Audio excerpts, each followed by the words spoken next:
그는 미국 국방부에서 25년을 한 가지 믿음으로 일했습니다. 미국은 세계 최강. 절대 무너지지 않는다. 그런데 중국이 버튼 하나를 눌렀습니다.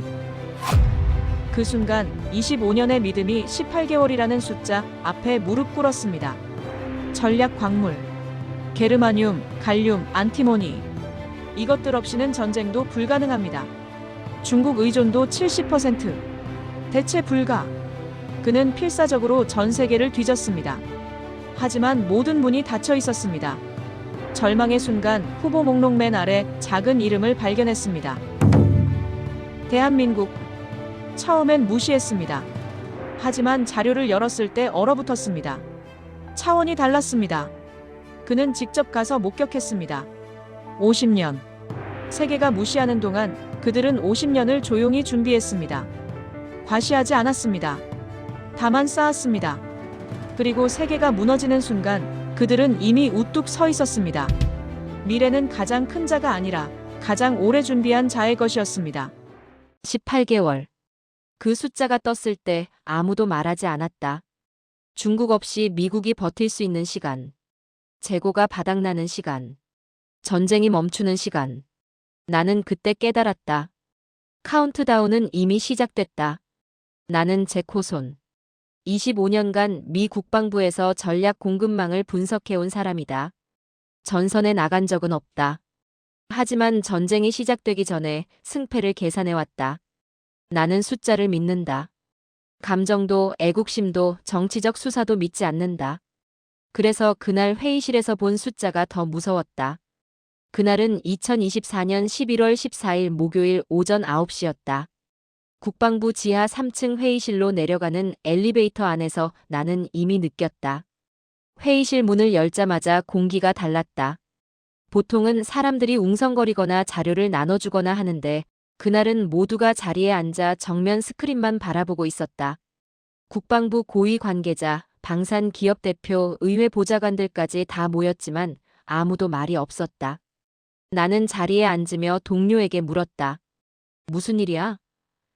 그는 고개를 저으며 작게 답했다. 중국이 버튼을 눌렀어. 스크린에 문서 한 장이 띄워졌다. 중화인민공화국 상무부 공식 발표문이었다. 제목은 간단했다. 전략 광물 수출 통제 강화 조치. 하지만 그 아래 나열된 품목들을 보는 순간 회의실 공기가 얼어붙었다. 게르마늄, 갈륨, 안티모니, 흑연. 이건 단순한 무역 규제가 아니었다. 이건 선전포고였다. 총 한 발 쏘지 않고 협상 한 번 없이 중국은 미국 방산 산업의 심장을 겨냥했다. 25년간 이 일을 해오면서 발표자의 손이 떨리는 걸 본 건 처음이었다. 미국 방산 산업의 전략 광물 대중국 의존도를 보시겠습니다. 숫자가 떴다. 게르마늄 83%, 갈륨 78%, 안티모니 69%. 나는 숫자를 보며 계산을 시작했다. 머릿속에서 공급망이 그려졌다.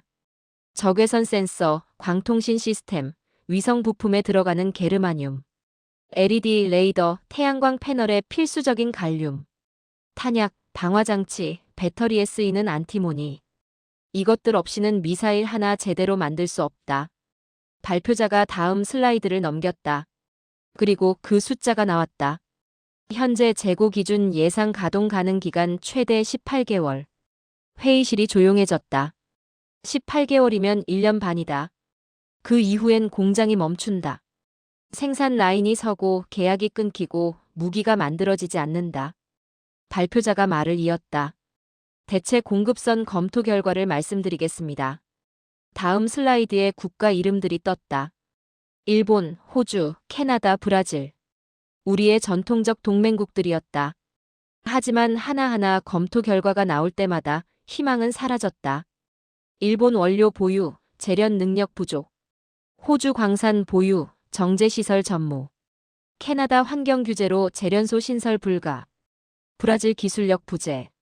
나는 펜을 놓았다. 원료가 있어도 재련할 수 없으면 의미가 없다. 광산이 있어도 정제 기술이 없으면 그냥 돌덩이다. 중국은 50년 동안 이 분야를 장악해왔고 아무도 대체할 수 없다는 걸 알고 있었다. 누군가 말했다. 그럼 국내 생산은 어떻습니까? 발표자가 고개를 저었다. 환경 규제, 원가 구조, 기술 격차 모두 해결 불가능합니다. 최소 10년 이상 소요됩니다. 10년. 우리에겐 18개월밖에 없는데. 그때 국방부 차관이 말했다. 중국과 협상은? 회의실에서 쓴웃음이 새어나왔다. 협상. 중국이 이 카드를 꺼낸 이유가 뭔지 모르는 사람은 없었다. 이건 압박이다. 반도체 규제, 기술 수출 통제, 동맹 강화에 대한 보복이자 경고였다. 회의는 2시간 동안 이어졌지만 결론은 없었다. 아니, 결론은 하나뿐이었다. 우리에겐 답이 없다는 것. 회의가 끝나고 사람들이 하나둘 자리에서 일어났다. 복도로 나가면서 누군가 말했다. 이러다 정말 전쟁 못하겠네. 농담처럼 던진 말이었지만 아무도 웃지 않았다. 왜냐하면 그건 농담이 아니었으니까. 나는 회의실에 혼자 남아서 스크린을 다시 봤다. 18개월. 나는 25년간 전쟁을 분석해왔다. 탄약 소모율, 보급선 유지, 산업 가동률. 이번엔 계산이 필요 없었다. 미국은 준비돼 있지 않았다. 그리고 중국은 그걸 알고 있었다. 사흘 뒤 같은 회의실에 다시 소집됐다. 이번엔 분위기가 달랐다. 절망은 여전했지만 그 안에 묘한 긴장감이 섞여 있었다. 사람들은 자료를 넘기고 메모하고 서로 눈빛을 교환했다. 발표자가 새 문서를 띄웠다. 대체 공급선 후보국 전면 재검토 결과입니다. 화면에 국가 이름들이 나열됐다. 일본, 호주, 캐나다, 독일, 프랑스. 그리고 맨 아래 낯익으면서도 어색한 이름 하나가 있었다. 코리어. 나는 잠시 화면을 응시했다. 한국. 내 머릿속에서 한국은 반도체와 자동차를 만드는 나라였다. 삼성, 현대, LG. 완제품 조립에 강한 나라. 그런데 전략 광물 재련? 그건 중국의 영역 아니었나? 옆에 앉은 동료가 작게 중얼거렸다. 한국이 왜 저기 있지? 나도 같은 생각이었다. 리스트에 오르려면 이유가 있어야 한다. 생산 능력, 기술력, 공급 안정성. 그런데 한국은 그 어느 것도 들어본 적이 없었다. 발표자가 말을 이었다. 각 후보국에 대한 심층 분석을 지시받았습니다. 원료 확보 가능성, 재련 기술 수준, 공급망 안정성, 정치적 리스크 모두 포함해서요. 국방부 차관이 물었다. 한국은 어떤 근거로 후보에 올랐습니까? 발표자가 잠시 머뭇거렸다. 산업통상자원부 자료에서 일부 재련 능력이 확인됐습니다. 정밀 검증이 필요합니다. 누군가 말했다. 한국? 반도체나 잘 만들지. 다른 누군가가 맞장구 쳤다. 형식적으로 넣은 거겠지. 동맹국이니까. 나도 속으로는 동의하고 있었다. 한국은 우리의 중요한 동맹국이다. 하지만 전략 광물 재련? 그건 다른 차원의 문제였다. 이 분야는 50년 이상의 기술 축적이 필요하고 환경 규제를 견뎌야 하며 무엇보다 경제성이 맞아야 한다. 중국이 독점한 이유가 있는 것이다. 회의가 끝난 뒤 나는 복도에서 상사를 만났다. 그가 말했다. 잭, 이번 후보국 분석 총괄을 맡아줘. 나는 고개를 끄덕였다. 알겠습니다. 그가 덧붙였다. 전부 다 봐. 일본부터 한국까지. 빠뜨리지 말고. 사무실로 돌아와 책상에 앉았다. 모니터 앞에 후보국 폴더가 줄지어 있었다. 일본, 호주, 캐나다, 그리고 코리아. 나는 일본 폴더부터 열었다. 일본은 기술 강국이고 오랜 동맹국이며 무엇보다 이미 알고 있는 나라였다. 하지만 결과는 예상대로였다. 원료는 있지만 재련소가 없다. 환경 규제가 까다롭고 신설 비용이 천문학적이다. 시간도 최소 5년 이상. 호주도 마찬가지였다. 광산은 많지만 정제 시설이 전무하다. 캐나다는 환경단체의 반대로 재련소 허가 자체가 불가능했다. 모든 나라가 한계를 가지고 있었다.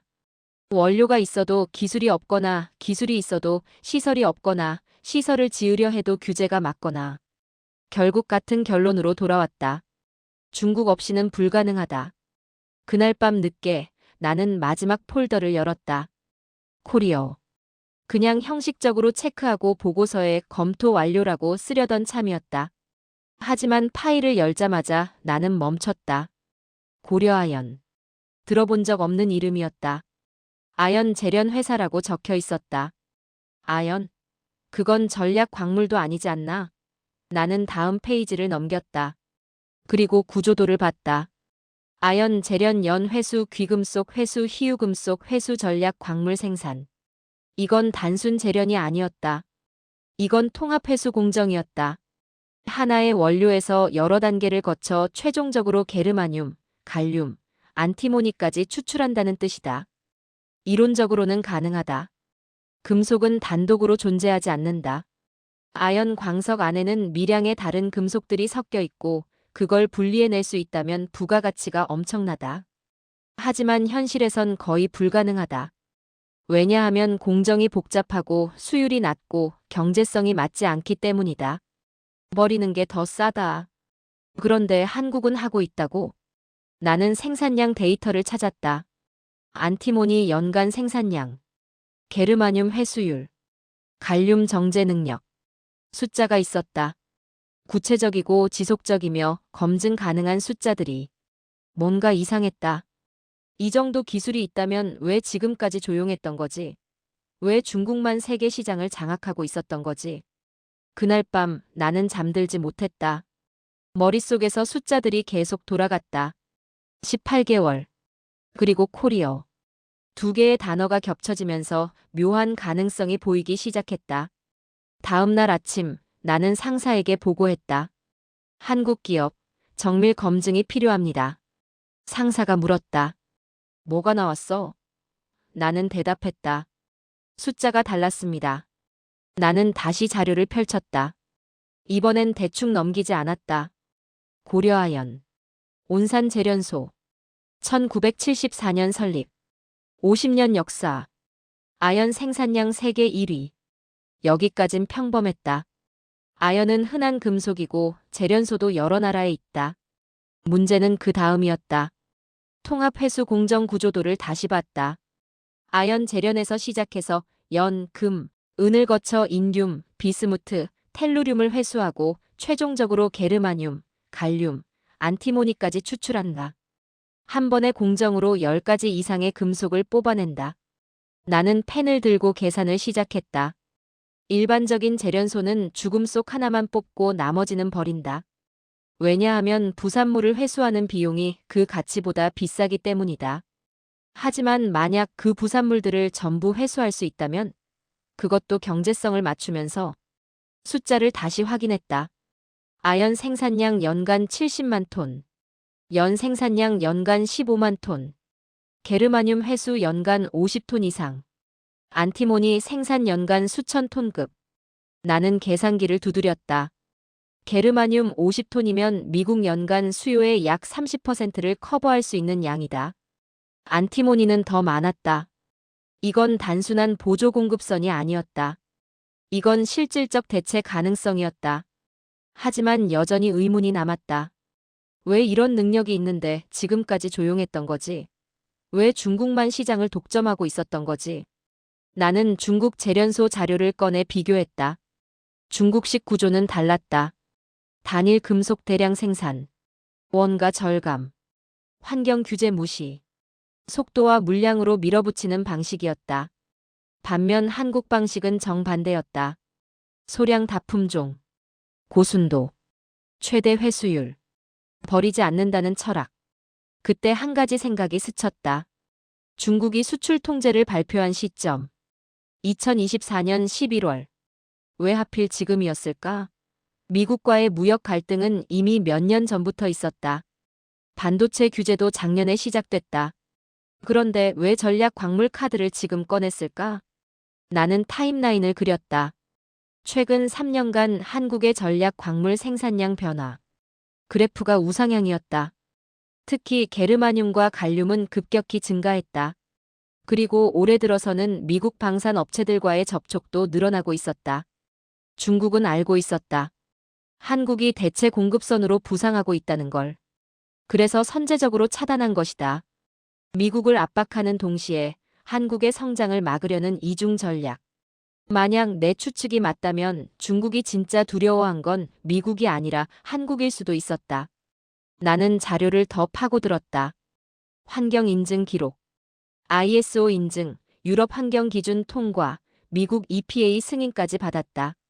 기술 특허 내역, 통합회수 공정 관련 특허만 수십 건이었다. 그리고 고객 사명단, 일본, 독일, 미국 기업들이 이미 소량씩 거래하고 있었다. 이건 갑자기 생긴 능력이 아니었다. 수십 년간 축적된 기술이었다. 조용히, 그러나 꾸준히 준비되어 온 것이었다. 나는 의자에서 일어나 창밖을 바라봤다. 워싱턴의 거리는 여전히 평온했다. 하지만 내 머릿속은 복잡했다. 25년간 나는 미국 중심으로 세상을 봐왔다. 미국이 가장 강하고 미국이 기술을 주도하며 미국이 없으면 세계가 돌아가지 않는다고 믿었다. 그런데 지금 내 앞에는 다른 그림이 그려지고 있었다. 한국이라는 작은 나라가 아무도 주목하지 않는 곳에서 미국 안보를 구할 수 있는 열쇠를 쥐고 있었다. 나는 다시 자리에 앉아 보고서를 쓰기 시작했다. 하지만 몇 줄 쓰다가 멈췄다. 이 내용을 그대로 보고하면 어떻게 될까? 한국이 대체 공급선으로 가능합니다라고 쓰면 누가 믿을까? 데이터만 보고 결론을 내릴 수 있을까? 나는 숫자를 믿는다. 하지만 이번엔 숫자만으로 부족했다. 이론과 현실 사이에는 간극이 있다. 자료에 적힌 생산량이 실제로 가능한지, 공정이 정말 안정적으로 돌아가는지, 위기 상황에서도 공급을 유지할 수 있는지. 그건 현장에서만 확인할 수 있었다. 나는 상사에게 전화를 걸었다. 한국 현장 실사를 요청합니다. 상사가 물었다. 그렇게까지 할 필요가 있나? 나는 대답했다. 자료는 봤습니다. 이제 현장을 봐야 합니다. 전화를 끊고 나는 다시 모니터를 봤다. 고려아연 온산 재련소 위성 사진이 떠 있었다. 넓은 부지, 거대한 설비들, 질서정연한 배치.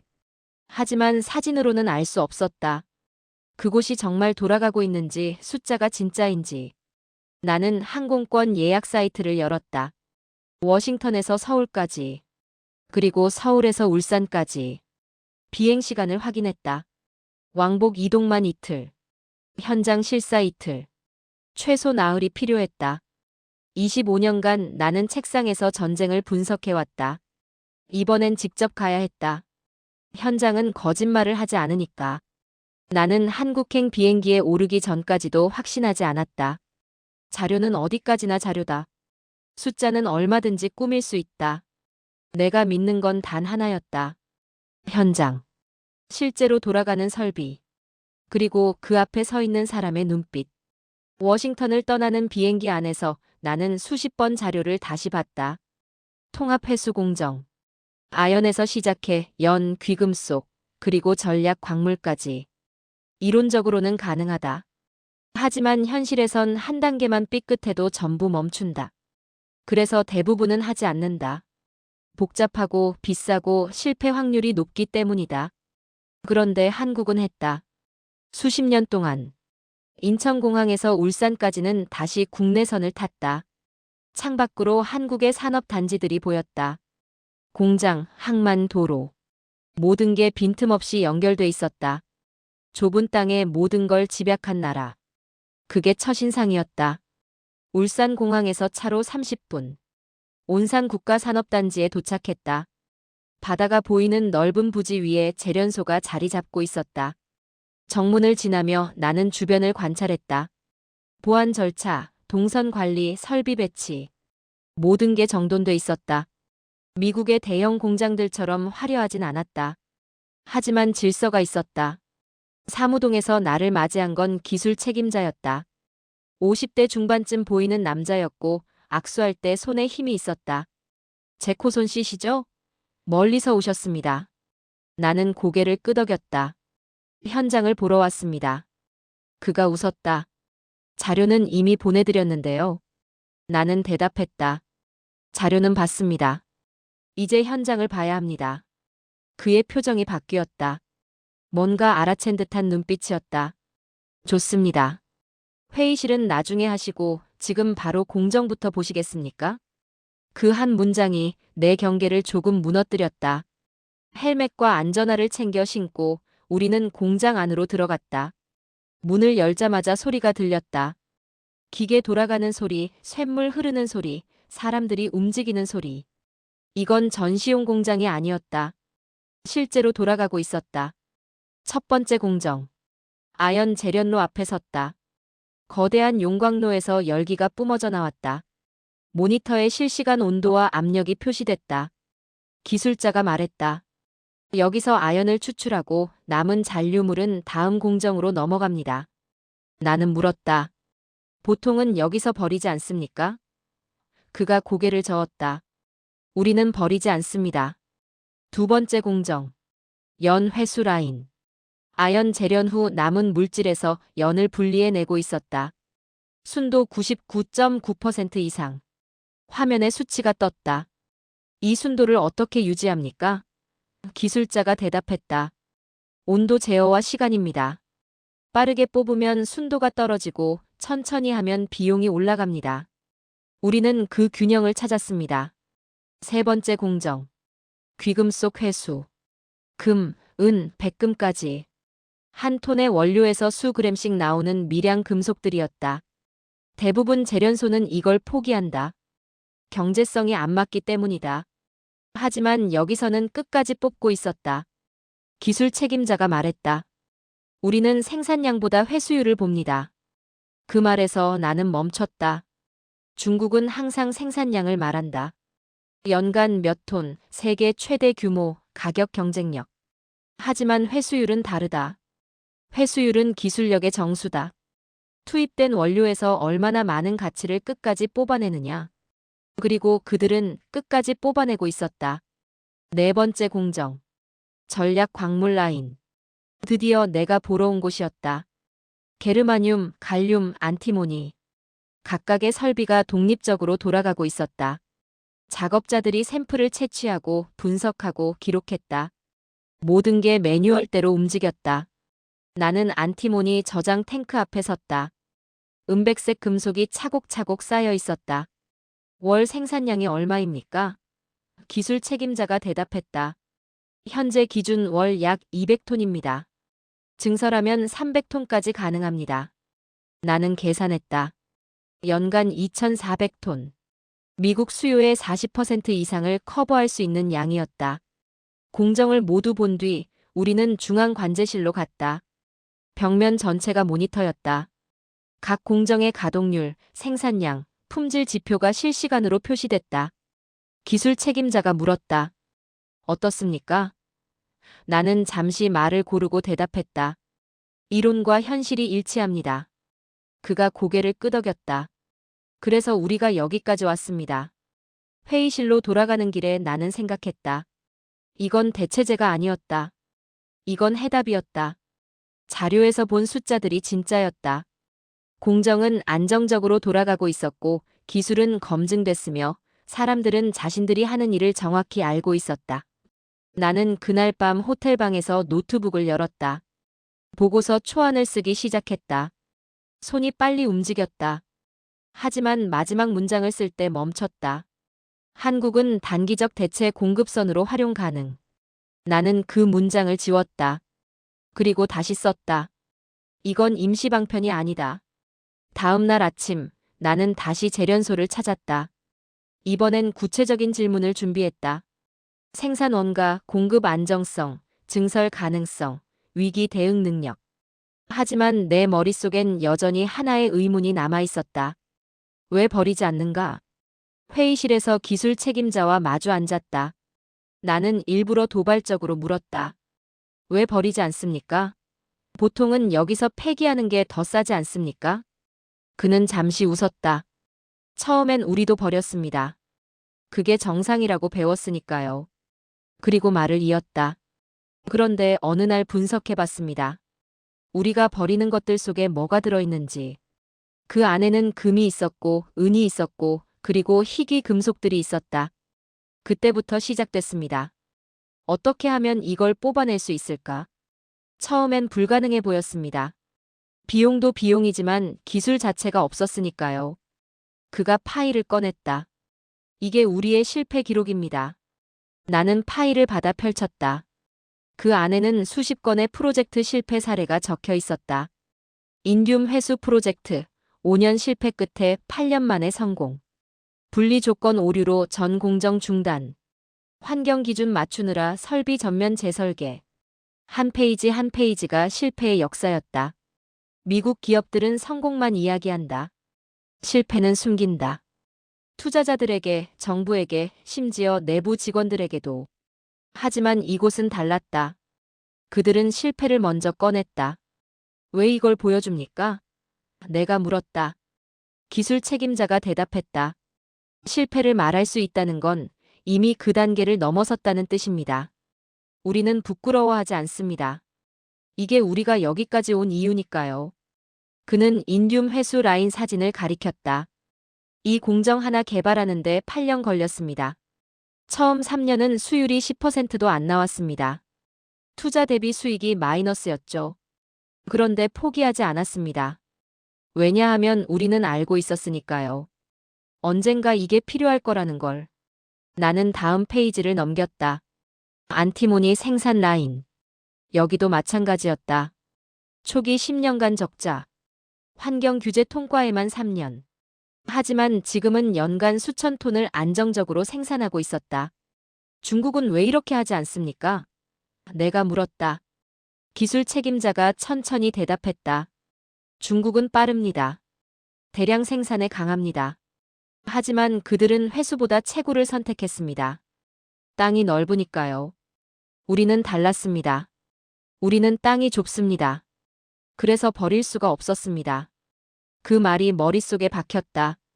버릴 수 없었다. 선택이 아니라 필연이었다.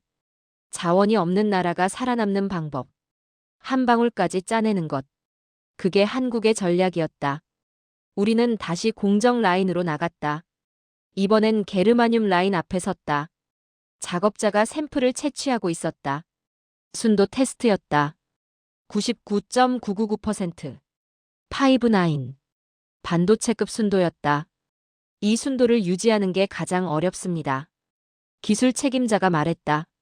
조금만 불순물이 섞여도 전부 폐기해야 합니다. 그래서 우리는 공정 관리를 극단적으로 합니다. 나는 생산 일지를 요청했다. 최근 3년간 기록이 나왔다. 월별 생산량, 품질 불량률, 공정 가동률. 숫자가 일정했다. 들쑥날쑥하지 않았다. 이건 우연이 아니라 통제였다. 최대 생산 능력이 얼마입니까? 내가 물었다. 현재 설비 기준으로 연간 게르마늄 50톤, 갈륨 30톤, 안티모니 2,400톤입니다. 증설하면 각각 50% 추가 가능합니다. 나는 계산기를 꺼냈다. 미국의 전략 광물 연간 수요. 게르마늄 약 120톤, 갈륨 80톤, 안티모니 3,000톤. 한국 한 곳에서 미국 수요의 30-40%를 커버할 수 있다는 뜻이었다. 그리고 증설까지 하면 절반 가까이. 이건 보조 공급선이 아니었다. 이건 핵심 파트너였다. 회의실로 돌아와 앉았다. 기술 책임자가 차를 따라줬다. 나는 잠시 침묵했다가 물었다. 왜 지금까지 조용했습니까? 이 정도 능력이면 시장에서 목소리를 낼 수 있었을 텐데요. 그가 잠시 생각하다 대답했다. 우리는 로비하지 않습니다. 정치에 기대지도 않습니다. 결과를 만들고 그 결과가 말하게 합니다. 중국이 시장을 장악하고 있을 때 우리는 경쟁하지 않았습니다. 대신 준비했습니다. 언젠가 기회가 올 거라고 믿으면서요. 그들은 50년 동안 조용히 기술을 쌓았다. 그리고 지금 세계가 그들을 필요로 하는 순간이 왔다. 나는 노트북을 닫고 일어섰다. 충분히 봤습니다. 기술 책임자가 물었다. 보고서에 뭐라고 쓰실 겁니까? 나는 대답했다. 사실만 쓰겠습니다. 그날 밤 호텔로 돌아와 나는 보고서를 완성했다. 결론은 명확했다. 한국은 준비돼 있다. 워싱턴으로 돌아오는 비행기에서 나는 보고서 초안을 썼다. 원래 문장은 이랬다. 한국 기업은 단기적 대체 공급선으로 활용 가능. 손이 움직이지 않았다. 이건 임시 방편이 아니다. 그 문장을 쓰는데 1시간이 걸렸다. 25년 동안 미국 안보만 봐온 사람이 해외 민간 기업을 이렇게 평가한다는 건 가벼운 일이 아니었다. 하지만 나는 현장을 봤다. 공정이 돌아가는 걸 직접 눈으로 확인했다. 이건 가능성이 아니라 현실이었다. 보고서에 쓴 내용은 명확했다. 고려아연 온산제련소는 연간 게르마늄 50톤 이상, 갈륨 30톤 이상, 안티모니 2,400톤 이상을 안정적으로 생산할 수 있다. 증설 시 50% 추가 증상 가능. 품질은 반도체급. 공급 안정성은 검증됨. 결론 미국 전략 광물 수요의 30-40%를 즉시 대체 가능. 비행기가 워싱턴 덜레스 공항에 착륙했다. 휴대전화를 켰다. 상사에게서 메시지가 와 있었다. 내일 오전 회의 소집. 다음 날 아침 회의실 분위기는 차가웠다. 국방부 고위 관계자, 방산 기업 대표, 의회 보좌관들이 자리에 앉아 있었다. 나는 정면 스크린에 보고서를 띄웠다. 첫 페이지. 한국 전략 광물 공급 능력 현장 검증 결과. 공정 구조, 생산량, 품질 수준, 증설 가능성. 모든 데이터를 제시했다. 하지만 회의실은 조용했다. 사람들이 자료를 보고 있었지만 표정은 읽을 수 없었다. 발표가 끝났다. 그리고 질문이 시작됐다. 그래서 결론이 뭡니까? 한 고위 관계자가 물었다. 나는 대답했다. 한국 기업은 미국 전략 광물 수요를 상당 부분 대체할 수 있습니다. 한국 기업에게 우리 안보를 맡기자는 겁니까? 다른 사람이 물었다.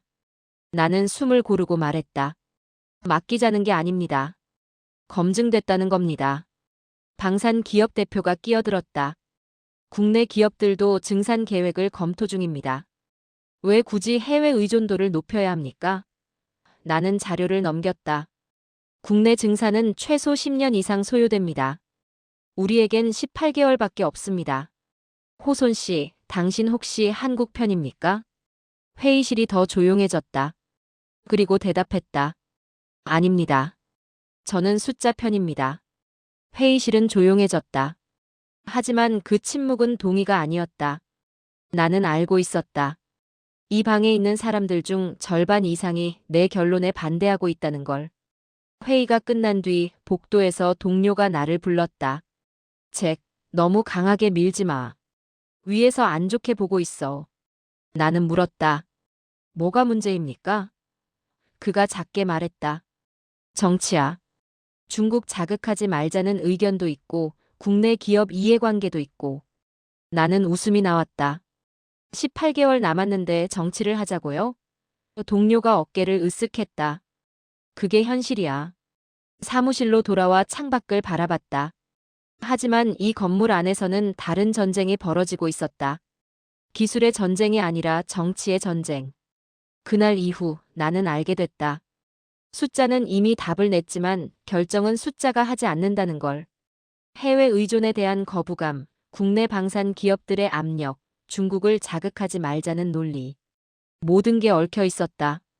며칠 뒤 또 다른 회의가 소집됐다. 이번엔 대안 검토였다. 누군가 제안했다. 국내 기업에 긴급 투자해서 생산 라인을 만들면 어떻겠습니까? 나는 자료를 꺼냈다. 최소 투자 비용 50억 달러. 완공까지 7년. 환경 인허가 3년. 총 10년입니다. 그럼 중국과 협상은요? 또 다른 제안이 나왔다. 나는 대답했다.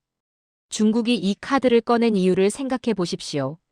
협상 테이블에 앉는 순간 우리는 졌습니다. 회의실이 다시 조용해졌다. 아무도 답을 내놓지 못했다. 하지만 한국이라는 선택지를 받아들이지도 않았다. 나는 그날 밤 집에 돌아와 보고서를 다시 펼쳤다. 이건 임시방편이 아니다라는 문장을 한참 바라봤다. 지우면 편해질 거라는 걸 알고 있었다. 톤을 낮추면 반발도 줄어들 것이다. 하지만 손이 움직이지 않았다. 사실을 지우는 순간 나는 분석가가 아니게 된다. 이건 이제 시작이다. 기술은 증명됐다.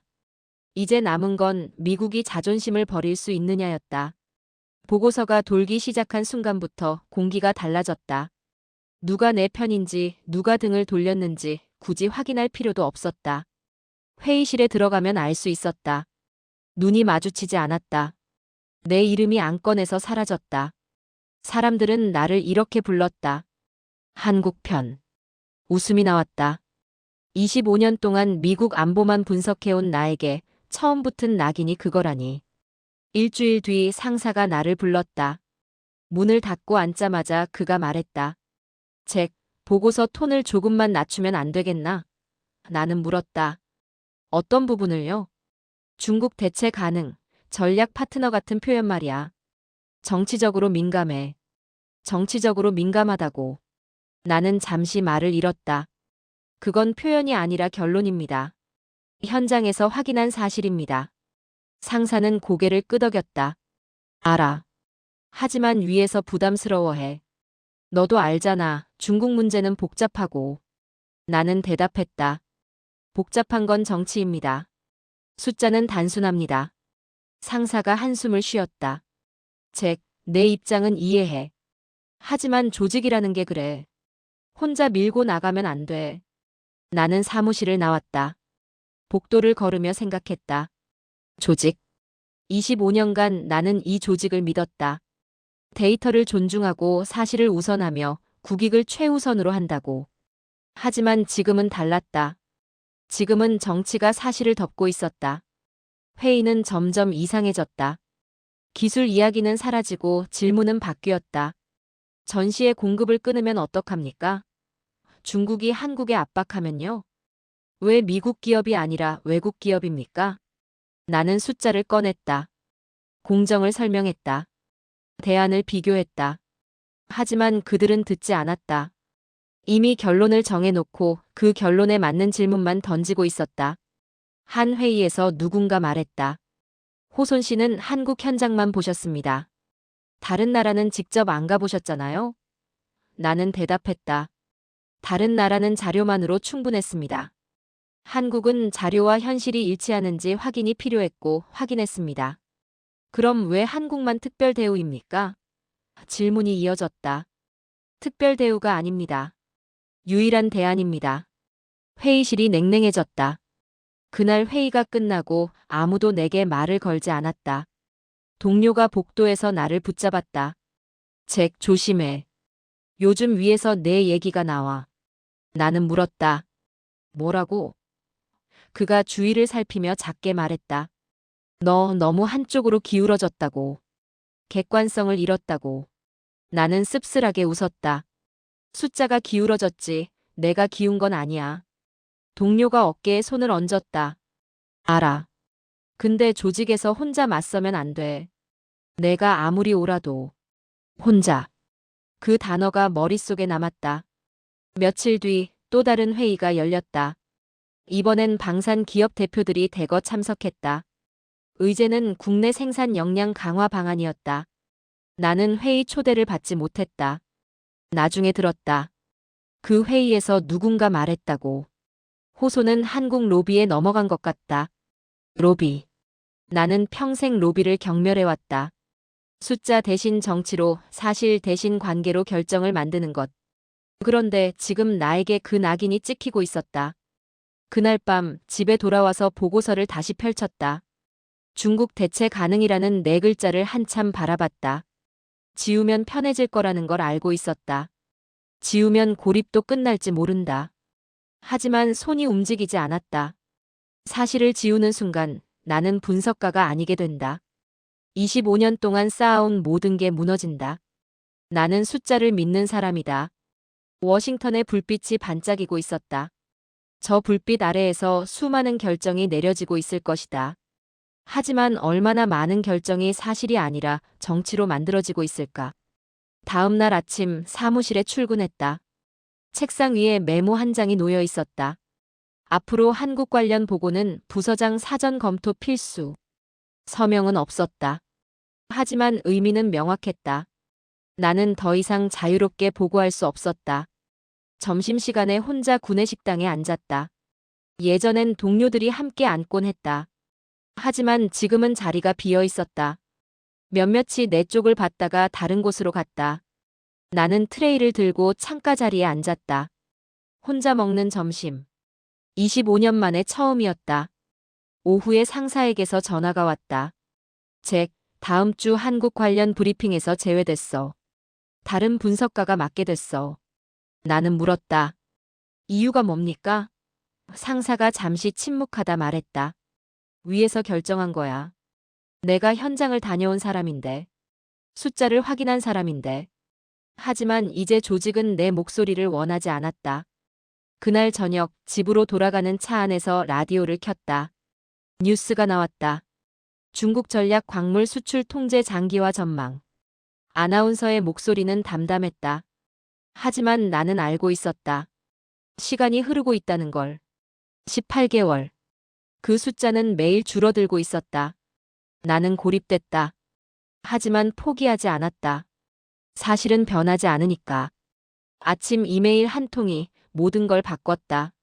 제목 한국 전략 광물 수출 현황 업데이트. 무심코 열었다가 화면에서 눈을 떼지 못했다.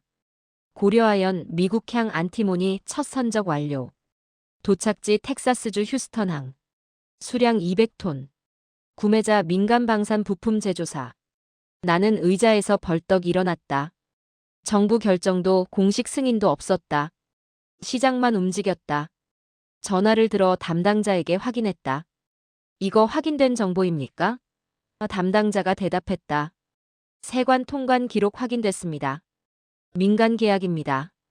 정부가 망설이는 동안 기업들은 움직이고 있었다. 며칠 뒤 추가 소식이 들어왔다. 2차 선적 완료. 이번엔 갈륨 10톤. 3차 계약 협의 중. 게르마늄 생산량 급증. 한국 업체와 직접 계약하는 미국 기업들이 늘어나고 있었다. 나는 데이터를 정리했다. 지난 한 달간 한국발 전략 광물 수입량. 그래프가 가파르게 올라가고 있었다. 정부는 아직 결정하지 못했지만 시장은 이미 결정했다. 동료가 내 자리로 왔다. 잭, 민간 방산 업체들이 한국 쪽으로 직접 계약하고 있어. 들었어? 나는 고개를 끄덕였다. 숫자로 확인했습니다. 그가 작게 웃었다. 정부가 늦으면 시장이 먼저 가는구나. 나는 대답했다. 늘 그래왔습니다. 일주일 뒤 결정타가 왔다. 로키드 마틴. 세계 최대 방산 기업. 연간 매출 660억 달러. 미국 국방부 최대 협력사. 그들이 발표했다. 한국 전략 광물 공급업체와 장기 협력 계약 체결 추진. 나는 기사를 읽으며 숨을 멈췄다. 로키드 마틴이 움직였다는 건 이제 돌이킬 수 없다는 뜻이었다. 그들은 정치적 판단으로 움직이지 않는다. 오직 생존과 수익으로만 움직인다. 그들이 한국을 선택했다는 건 검증이 끝났다는 의미였다. 다음 날 회의가 소집됐다. 회의실 분위기가 달랐다. 예전처럼 냉랭하지 않았다. 사람들이 자료를 보고 속삭이고 계산했다. 발표자가 스크린에 자료를 띄웠다. 최근 한 달간 한국발 전략 광물 수입 추이입니다. 그래프가 올라갔다. 가파른 상승 곡선. 숫자가 나열됐다. 안티모니 600톤, 갈륨 25톤, 게르마늄 5톤. 그리고 계약 대기 중인 물량까지 합치면 2배 이상. 누군가 말했다. 민간이 이미 시작했네요. 다른 사람이 덧붙였다. 로키드 마틴까지 움직였으면 이건 대세입니다. 나는 조용히 앉아서 듣고 있었다. 한 달 전 같은 회의실에서 나는 고립됐었다. 한국 편이라는 낙인이 찍혔었다. 하지만 지금은 아무도 그 말을 하지 않았다. 국방부 차관이 물었다. 호손 씨 의견이 어떻습니까? 회의실이 조용해졌다. 모두의 시선이 내게 향했다. 한 달 만에 처음으로 내 의견을 묻는 자리였다. 나는 천천히 입을 열었다. 저는 한 달 전에 말했습니다. 한국은 검증됐다고. 숫자가 말하고 있다고. 하지만 아무도 듣지 않았습니다. 회의실이 더 조용해졌다. 지금 시장이 움직인 이유는 간단합니다. 기다릴 시간이 없기 때문입니다. 민간 기업들은 생존을 위해 움직였습니다. 정부도 이제 결정해야 합니다. 이건 더 이상 선택의 문제가 아닙니다. 현실의 문제입니다. 차관이 고개를 끄덕였다. 다음 주 고위급 회의를 소집하겠습니다. 호손 씨, 브리핑 준비해 주시죠. 회의가 끝났다. 복도를 나오는데 동료가 다가왔다. 결국 내가 옳았어. 나는 고개를 저었다. 제가 옳은 게 아닙니다. 숫자가 옳았던 겁니다. 그날 밤 사무실에 혼자 남아서 자료를 정리했다. 한 달 전 내가 쓴 보고서를 다시 펼쳤다. 이건 임시방편이 아니다. 그 문장을 지우지 않기를 잘했다고 생각했다. 며칠 뒤 고위급 회의가 열렸다. 국방부 장관, 국가안보보좌관, 국무부 차관, 상무부 장관까지 참석했다. 나는 정면 스크린 앞에 섰다. 25년 경력 중 가장 중요한 브리핑이 될 것이었다. 현재 상황을 말씀드리겠습니다. 나는 침착하게 시작했다. 지난 한 달간 민간 기업들이 한국으로부터 수입한 전략 광물은 총 630톤입니다. 로키드 마틴을 포함한 주요 방산 기업들이 장기 계약을 추진 중입니다. 스크린에 그래프가 떴다. 이건 시작입니다. 한국 업체는 증산 준비를 완료했습니다. 우리가 결정만 하면 공급량은 2배로 늘어납니다. 국가안보보좌관이 물었다. 중국 리스크는? 나는 대답했다. 한국은 중국 의존도가 낮습니다. 원료 다변화가 돼 있고 재련 기술은 자체 보유입니다. 중국이 압박해도 공급 중단 가능성은 낮습니다. 장관이 말했다. 정치적 부담이 있습니다. 나는 잠시 침묵했다가 답했다. 18개월 뒤엔 정치도 없습니다. 공장이 멈추면 끝입니다.